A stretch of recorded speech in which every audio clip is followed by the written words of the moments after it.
Are we live? We're live. Oh, wait.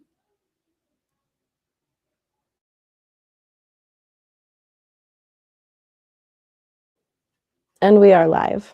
Hi there, my name is Sydney Harvey Griffith, and I'm here with Live with Sid the Squid, as I go by Squid in many communities I'm a part of. And today the focus is on regenerative capital flows. So I'll start with what is regenerative or what is regeneration? Regeneration to me means serving life. It means healing.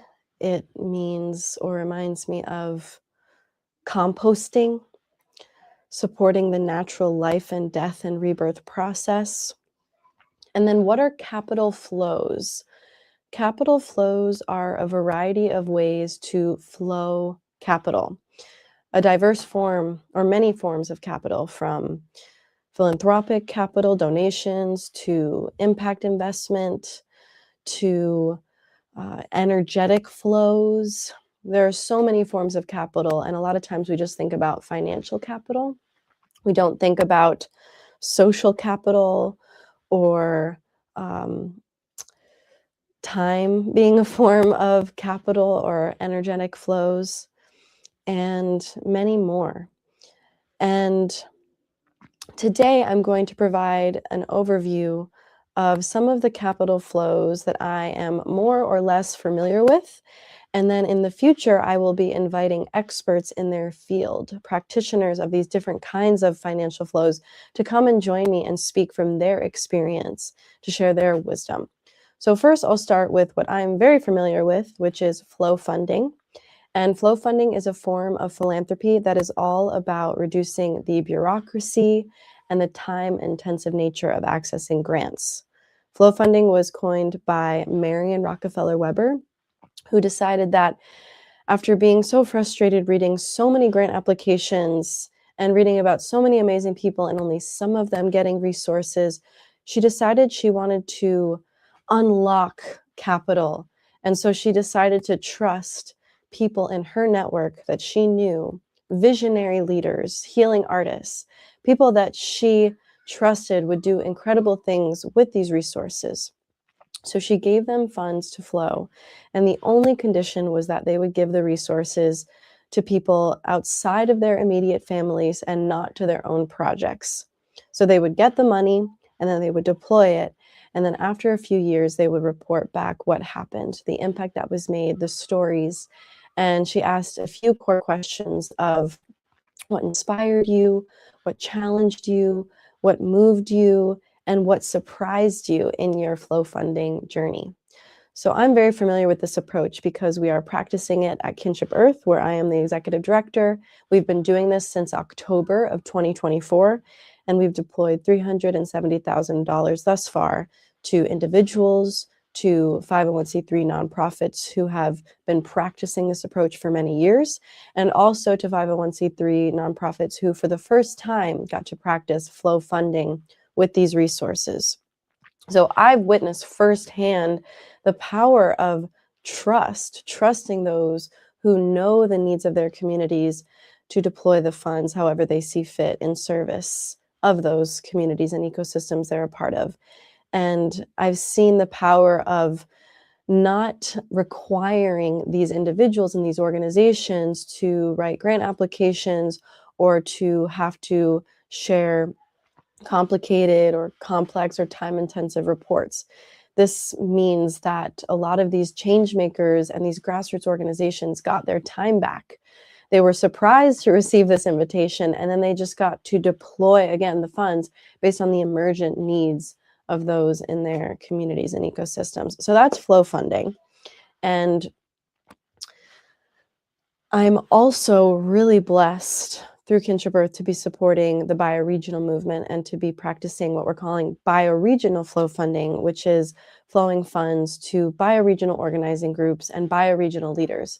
Bioregions are defined by the natural landscape and ecosystem and culture of place versus defining place by political or economic boundaries. So we've given these funds to place-based change makers and groups of leaders who are organizing at the intersection of different challenges to decide collectively how they're going to deploy capital. So that's bioregional flow funding. The next kind of funding I'm going to speak about briefly is impact investing.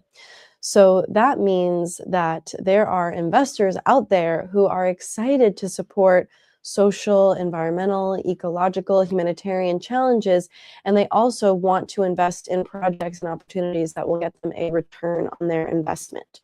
So that means they're prioritizing giving funds to organizations that are for profit and where there's likely to be a return. There are more forms of capital and avenues to, or I should say there are more ways to unlock capital. And I'm going to use my handy dandy list here to help me, as these other forms I'm not as familiar with.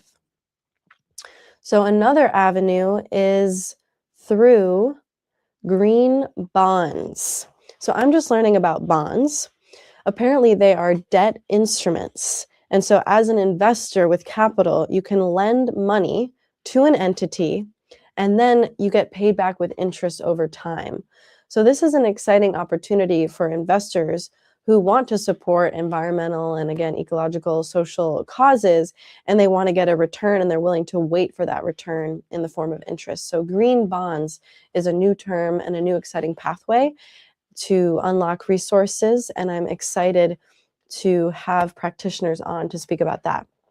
Another form of capital, or another way to unlock resources in service of grassroots communities and ecosystems, is regenerative crypto and community currencies. So I have some familiarity with this as I was introduced to the world of crypto through Seeds. Seeds Regenerative Crypto. Seeds is also a global community, and when I was a part of it, it was 10,000 people strong. Seeds also, you could say, it kickstarted the permaculture action, natural building, community building tour. I created permatours. So how this worked is I entered the Seeds ecosystem. I was invited to join and be a member on the application. And then over time, I gained reputation. I was vouched for by existing members of the Seeds ecosystem, the citizens.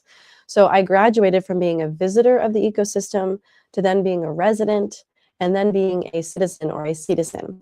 Once I was a citizen, I could make proposals for the community to vote as far as whether they wanted to grant me the seeds I was asking for. So I asked for 200,000 seeds crypto. At the time, one seed was worth about 10 cents. And the citizens said, yes, we're going to give you these seeds, currency, to reward and incentivize those who participated in permatours. So that means at the beginning of our permaculture action tour, people were buying our seeds for cash to help fund some of our work, the tools, the paying of individuals who are supporting with organizing, the materials, and beyond. And then people were also earning seeds when they would attend our events and help with the infrastructure projects and the gardening projects, or help with cooking in the kitchen.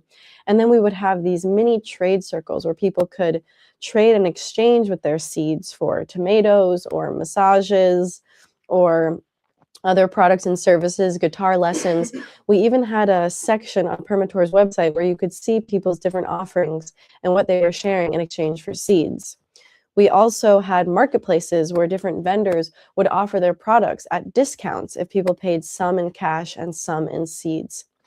I was also a part of the Seeds ecosystem as a DAO. Permatours was a DAO, a decentralized autonomous organization within Seeds, within a greater or larger decentralized autonomous organization.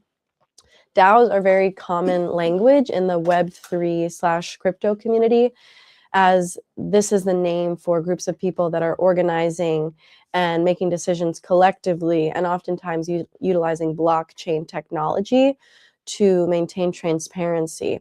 So what that means is people who would come together to form these organizations, these DAOs, and then create currencies that were used to reward and incentivize the kinds of projects and behaviors they wanted to see. People would make proposals to receive that currency, and then per the voting of the community, it would set off the transaction for that individual to receive the currency to do the given project. Is the typical way in which I've seen DAOs operate. I also find the term DAO a little bit misleading because of the word autonomy in decentralized autonomous organization. In nature, I would say there's more interconnectivity or interconnectedness more so than autonomy. I also feel like in nature, most natural beings have a living center. They have a center, a guiding light. And so that term can sometimes mess people up or confuse people. But I'm really excited about the potential for crypto, regenerative crypto, crypto used and developed for the common good to be a part of our ecosystem so that we can, again, reward and incentivize what we as different members of different communities want to see in the world, and to reduce our dependency on fiat, which is government issued currency. And also an exciting thing that is being explored right now is creating currencies for specific bioregions.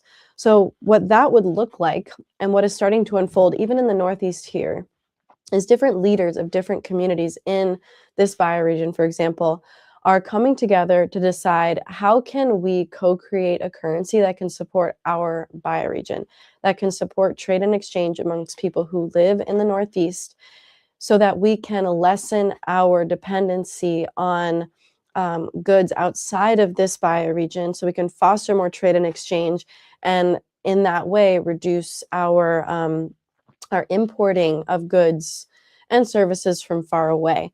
So there's a term called the fiber shed, for example, or the watershed or the food shed. So that means that in this given bioregion, there's lots of magical, beautiful offerings that nature is providing us, that people are providing.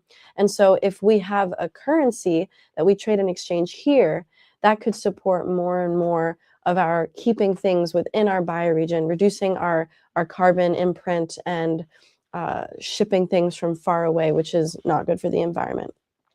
So that's regenerative crypto.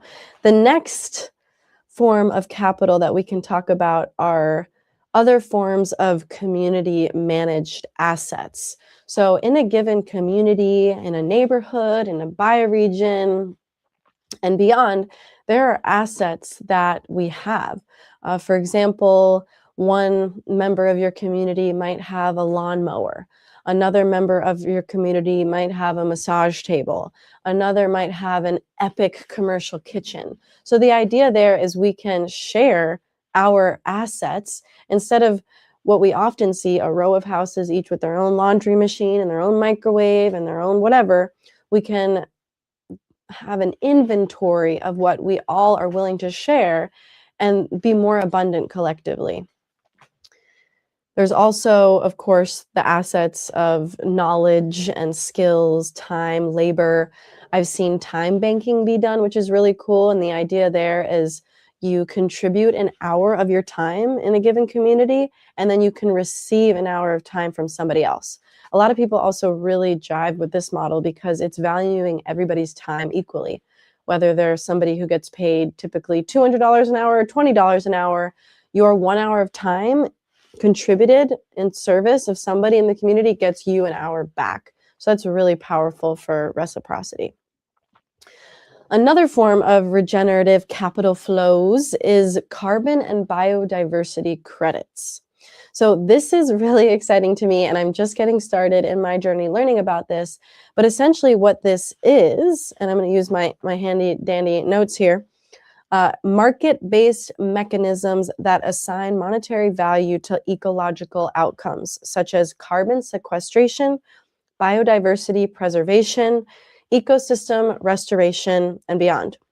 So this means that if a land-based project or community, for example, is doing something that is supporting carbon sequestration, did I say that right? Carbon sequestration, that they have the opportunity to tap into financial resources. Now, the thing with these credits that I'm learning is that a lot of times it requires a lot of data in order to tap into these credits. So for a lot of the land-based projects and communities that I'm connected to in the Northeast, for example, there's not a lot of data collection happening. So that's the number one step here in tapping into these credits, is collecting data. So for example, permatours, we've done a lot of hugelkultur gardens. Can we test the quality of the soil before and after we plant those hugelkultur gardens? Hugel means hill, and it's a cool way of gardening. So check it out, hugelkultur. And if we have that data collected across several communities, and then those communities come together and they pool that data, now they can collectively tap into carbon credits and biodiversity credits, which is an even newer form of a credit. How can one access these credits, or how are these credits becoming available? So my understanding is that there are corporations that are, in order to offset some of the environmental harm that they're doing, they are purchasing these credits, or is that the right way to put it? In order to offset some of the carbon emissions that these corporations are emitting and the environmental harm that they're creating, they can help communities by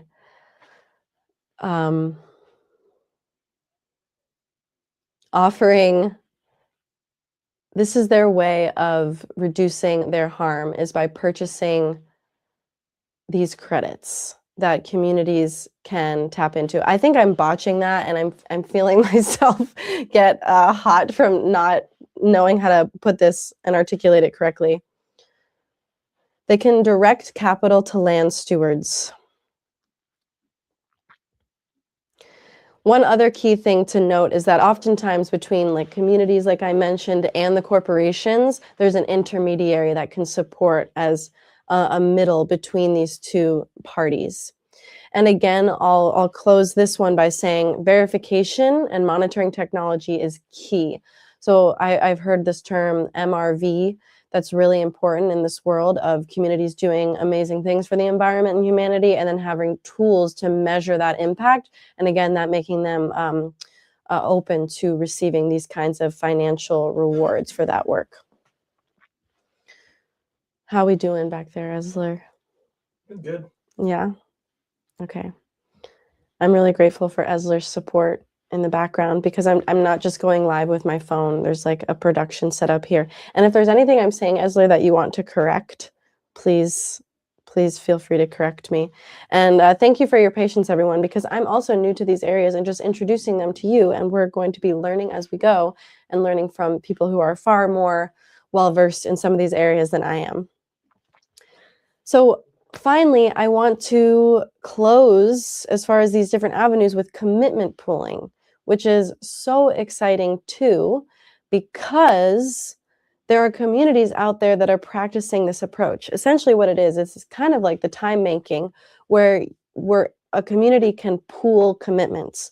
So if every single person in a given community commits that on every Sunday, they're going to show up and support a community member that needs help with building their home or taking care of their kids or whatever it is.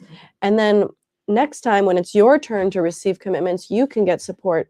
This can be an incredibly powerful way to build your village dreams or other endeavors that you have. Because you're committing and trusted to deliver on your commitment, you can expect and trust others to deliver and support you as their commitment to you. So I think that's really cool. There was something else that I think I wanted to mention, which is really the weaving of these different forms of financial flows and how they work together. As I mentioned, there's the philanthropic arena of flowing resources or unrestricted capital in ways that trust communities, that reduce bureaucracy. And this is really important because institutional, traditional philanthropy often perpetuates the challenges that it's trying to solve, because a lot of times only those with the time, the money, the academic background, the experience are the ones that can look for grants, write for grants, and receive the grants. Whereas a lot of people who are deep in the weeds of their communities on the front lines oftentimes don't have the time or the experience or the financial resources to go for grants. So that's really important. That's in the philanthropic pool. The investment pool is also really important too, because there are a lot of people out there that want to give, but they also want to get a return. Then there's the less traditional avenues we see, as I mentioned, like crypto and pooling of assets, pooling of commitments, time banking. And I think that the dream is that we, as members of different communities, can tap into a variety of avenues and not rely on one or another, but explore and leverage a diverse range. So I'm really excited about the Planetary Party Protocol project I'm working on that has a Regenerative Capital Flows Guild specifically to support bioregional communities with tapping into a variety of different forms of capital. I'm also really excited about permatours and the different land-based projects and communities that we've served, tapping into biodiversity and carbon credits by collecting data and pooling that data to tap into that kind of financial resource. I'm excited about how investors can leverage green bonds as ways to share their resources in service of ecological endeavors and get an interest on sharing or lending that money. And finally, I'm really stoked about helping bioregional communities create their own unique flow funds. And that is the mission of Kinship Earth, is not only deploying financial flow funds, philanthropic dollars in an unrestricted way, but also giving bioregional communities the tools and the infrastructure and the support to create their own vehicles for tapping into local wealth. And finally, I'll close with, I see so much power in gatherings, in coming together to heal place, our lands, our communities, our bioregions, and ourselves in the process. And I see community activations, festivals as powerful avenues to do that. And as I mentioned, that's a part of the Planetary Party Protocol, is engaging with communities, co-creating with local communities, and working towards these peak festival moments where we can celebrate local solutions, celebrate global solutions, see the impact of funders' dollars, and see the power of many hands making light work, of people coming together to share their gifts, to be in service, to build lasting infrastructure, and to also experience the power of technology that's out there to serve our communities and our ecosystems. Living solutions is what we've been calling it in the Planetary Party Protocol. So there's more to follow. Thank you for tuning in. Thank you for bearing with me. I'm learning as I go here, as I tend to do. And if you want to learn more, you can check out kinshipearth.org. You can check out permatours.org. You can check out planetaryparty.com. And please tune in with me every week. I'll be going live Wednesday evenings or Thursday afternoons is the cadence I have right now. I'll let you know if it changes. And please feel free to reach out if you'd like to be featured or if you have somebody in mind that can be a guest with me. Thank you so much.